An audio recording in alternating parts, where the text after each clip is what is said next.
Hello everyone. In this video, we're going to go ahead and round out to the last field type that we're going to be covering for our form, which is called the checkbox. And this isn't the best use case. It probably would have been better as a yes or no question, but we'll just pretend that it was a good use case. Hopefully you guys can find a better one to use it. But this form, if you haven't seen my previous videos, it's just an employee feedback form. It asks these different questions over here. And then the last one is, would you recommend? Would you recommend working for this employer?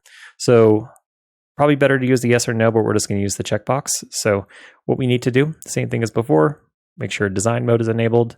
We come over here, select where we want to place this new field, and come back over here to controls, and we're going to look for it. And the the checkbox is right here. Let's go ahead and select it, and you can see the checkbox appeared. Let's come over here to properties,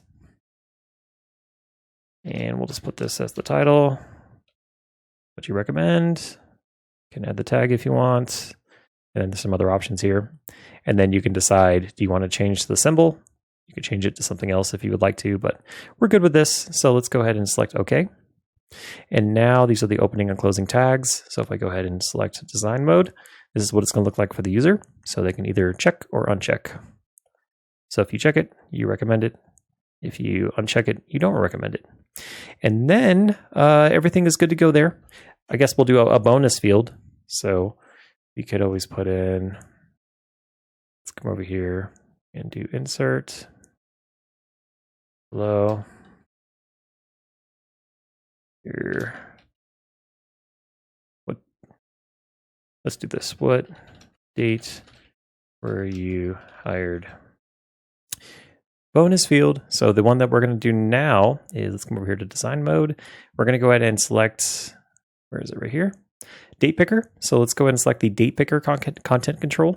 And now that that's here, we're going to come over here to properties, and we'll just put start date.